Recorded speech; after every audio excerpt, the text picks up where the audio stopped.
আপনারা যদি পারেন তাহলে প্রাইভেট কার নিয়ন্ত্রণ করে দেখান। আমার এই ব্যবসা করতে দিব না, রিক্সা চালাতে দিব না, ব্যাখ্যা করতে দিব না, পরিবার দেখবো না, রাষ্ট্র দেখবো না।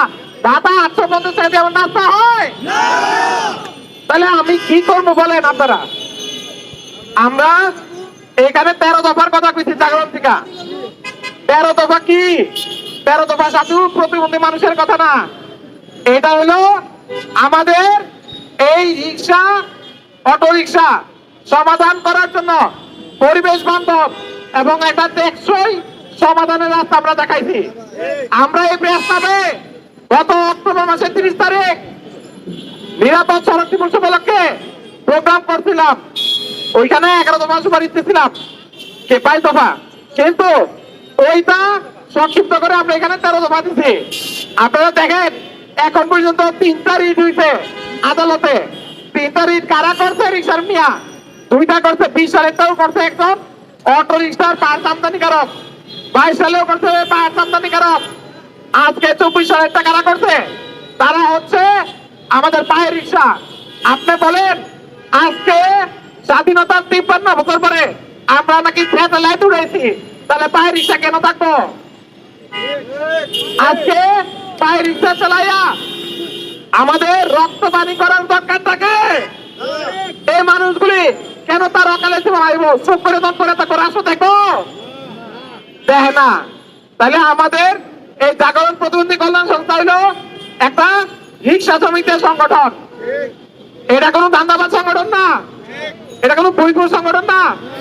এই জুলাই আন্দোলনের সময় আমাদের রিক্সা চালকরা প্রাণ দিচ্ছে, দিচ্ছে কিনা? আজকে আমরা রিক্সা চালাইয়া আমরা প্রতিবন্ধী মানুষরা আজকে আন্দোলনকারীদেরকে পানি দিছি, হাসপাতালে নিয়ে দিছি, নিজের বাড়ির টাকা দিয়ে খাওয়ান দিছি।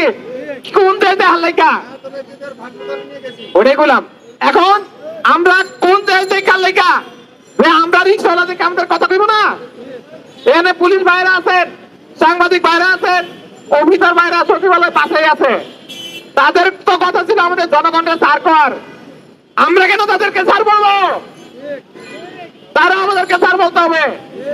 আজকে এক রাতে 100 সমাধান করা ছাড়া এই একটা রিক্সা বন্ধ করতে পারবে না। দরকার আমরা হাইকোর্ট পুরাই দিব, দরকার আমরা হাইকোর্ট পুরাই দিব। কিন্তু এই হাইকোর্টের রায় তারা দিছে, তারা নিশ্চয়ই আওয়ামী লীগের ভোট, এই আওয়ামী লীগের ভোট পেতে আমরা এই স্বাধীন বাংলাদেশে নতুন বাংলাদেশে কোনো ঠাঁই দিতে চাই না। আমরা চাঁদাবাজি মুক্ত রিক্সা চালাইতে চাই, আমরা সিন্ডিকেট মুক্ত রিক্সা চালাইতে চাই। পেডেলদার রিক্সাদার এই ভিত্তিতে রেজিস্ট্রেশন দিতে হইব, পেডেলদার রিক্সাদার এই ভিত্তিতে রেজিস্ট্রেশন দিতে হইব এবং প্রত্যেকটা ওয়ার্ডে তার জনসংখ্যার ভিত্তিতে রিক্সাকে লাইসেন্স দেওয়া লাগবে। সরকারি ভাবে 2 ধরনের অটো রিক্সা ডিজাইন করে দেওয়া লাগবে, যেটাতে 3 থেকে 4 জন যাইতে পারবে, আরেকটাতে 6 জন যাইতে পারবে।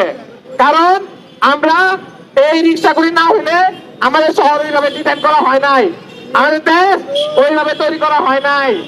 মানুষজন আজকে প্রতিবন্ধী মানুষরা, বয়স্ক মানুষরা, গর্ভবতী নারীরা, অসুস্থ মানুষরা তারা কেমনে চলবে? তার কি উবার চলতে পারে? প্রত্যেকদিন সিএনজি চলতে পারবে? আমি আজকে এই রামপুরা থেকে সিএনজি এলে লাগে 300 টাকা, উবার এলে লাগে 500 টাকা, রিক্সা এলে লাগে 100 টাকা। বলেন কোনটা সাশ্রয়? আজকে যে রাস্তা দিয়ে প্রাইভেট কার চাইতে দেয়, ওই রাস্তা দিয়ে রিক্সা চাইতে দেয় না। পয়সা পাইছে। এই দেশকে আমরা টাকাওয়ালাদের জন্য স্বাধীন করছি। এই দেশে টাকাওয়ালাদের যেমন সমান মর্যাদা, আমারও এমন সমান মর্যাদা টাকা লাগবে। আজকে রাস্তায় যদি কাইটটা খালি ইউরোপ করে দেয়, রাস্তায় কোনো যানজট হয় না। এই আজকে রাস্তায় ইউরোপ না কইরা সিগন্যাল কৃত্রিম ভাবে যানজট তৈরি করা নতুন নতুন ব্যবসা ধান্দা করে, আর আমরা গরিব মানুষের না খায় মরে। আমরা ওই দেশ চাই না যেখানে সিন্ডিকেট ব্যবসা, ধান্দাবাজরা শুধু প্রজেক্টের নামে প্রজেক্ট আনবে, আর আমরা রিক্সা শ্রমিকরা, সাধারণ মানুষরা না খাইয়া, ঘরের থেকে না বাইরেয়া, নিঃশেষ হইয়া, পরিবার পরিজন নিয়ে আত্মহত্যা করতে হইব। আমরা ওই দেশ চাই না। আমরা বলতেছি প্রতিবন্ধী মানুষদেরকে ওই প্রত্যেকটা ওয়ার্ডে যে রিক্সা লাইসেন্স দিবে, তার কম পক্ষে 10% লাইসেন্স প্রতিবন্ধী রিক্সা শ্রমিকদের দিতে হবে। এটা শুধু ঢাকা শহরে না, সকল পৌরসভায়, সকল উপজেলায়, সকল ইউনিয়ন পরিষদে। এবং সকল জায়গায় 10% রিক্সা প্রতিবন্ধী মানুষ যে রিক্সা চালাবে কেবল তার নামে রেজিস্ট্রেশন দিতে হবে। আমরা কোনো মহাজনী চাই না। আমরা হাসিনার থেকে মুক্ত হয়েছি যেমন মহাজনের কাছ থেকে মুক্ত হবো ইনশাল্লাহ। আমরা এই দেশে কোর্টের মাধ্যমে এই সমস্ত 2 নম্বরের রায় আমরা চাই না। এটা একটা সামাজিক সমস্যা। এটা সংগঠনের সাথে আমাদের শ্রমিকদের সাথে কথা বললাম, বিশেষজ্ঞদের সাথে এক টেবিলে কথা বললাম, তারপর সমাধান করা লাগবো। যদি আমাদেরকে ছাড়া এই সমস্যা সমাধানের চেষ্টা করা হয় তাহলে বাংলাদেশে দরকার আবার আগুন জ্বালাবো। আমরা ঘরে বসে মরবো না, রাস্তায় বাড়িয়ে মরবো। আজকে 3 ডিসেম্বর, আজকে আন্তর্জাতিক প্রতিবন্ধী ব্যক্তি দিবসের প্রতিবদ্ধ বিষয় হচ্ছে প্রতিবন্ধী মানুষের নেতৃত্ব এবং প্রতিনিধিত্ব টেকসই এবং একটা একীভূত সমাজ করবে, ইনক্লুসিভ সোসাইটি করবে। আজকে এই আপনার একীভূত সমাজ গড়ার জন্য আজকে যে কথা বলা হচ্ছে প্রতিবন্ধী মানুষ তারাই চাইবো, তাইলে তারা আমার সিদ্ধান্ত আমারই ছাড়া নেয়। এই আজকে জাগরণ প্রতিবন্ধী কল্যাণ সংস্থা, প্রতিবন্ধী কল্যাণ সংস্থা কোনোভাবেই তাদের পরামর্শ ছাড়া রিক্সার যাতে কোনো সিদ্ধান্ত না হইতে পারে সাংবাদিক ভাইদেরকে এই বিষয়ে আহ্বান জানাইতেছি। 1 নম্বর। 2 নম্বর দাবি, আমরা যে 13 দফা দাবি বলছি, এই 13 দফা দাবির প্রত্যেকটা দাবি সুষ্ঠুভাবে বিতরণ করতে হবে। সমাজ কল্যাণ মন্ত্রণালয় থেকে প্রত্যেক রিক্সা অটো শ্রমিকদেরকে লিথিয়াম ব্যাটারি কেনার লেখা বিনা সুদে ঋণ দেওয়া লাগবে। আমাদের প্রতিবন্ধী রিক্সা শ্রমিক ভাইদেরকে ইন্স্যুরেন্সের ব্যবস্থায় আনতে হবে, যাতে তারা দুর্ঘটনা অথবা স্বাস্থ্যের সমস্যার জন্য তারা ইন্স্যুরেন্স কভারেজ পাইতে পারে। ভাই, আমরা টাকা দিয়ে চলতে চাই, আমরা ভিক্ষুক হইতে চাই না। কিন্তু আমাদেরকে যদি ভিক্ষার থেকে ঠেলা দিতে চায় তাহলে আমরা এটাও প্রতিহত করতে চাই। আমরা এই আওয়ামী লীগ সরকারের আমলে অত্যাচারিত হয়েছি। আমরা শাহবাগ, গাবতলী, মিরপুর, যাত্রাবাড়ি, শ্যামপুর, লালবাগ কত জায়গায় আমরা অত্যাচারিত হয়েছি, কোনো সীমা পরিসীমা নাই।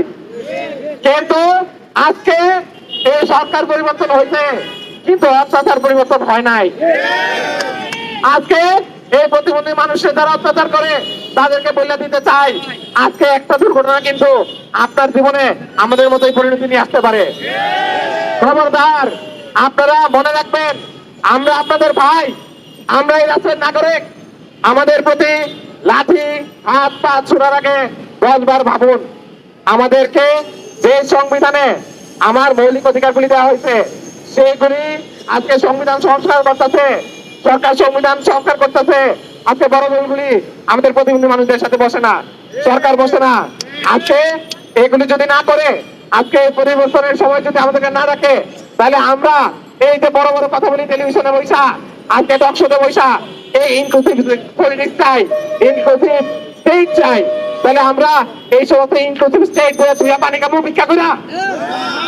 তাহলে আপনাদের কাছে আমার অনুরোধ, আজকে সরকার এই ধরনের স্বাধীন চলাচল যেমন আমার অধিকার, রিক্সা নিয়ে চলার অধিকার, হ্যাঁ, কিন্তু যানজট যাতে না হয় তার নিয়ন্ত্রণ করা লাগবে।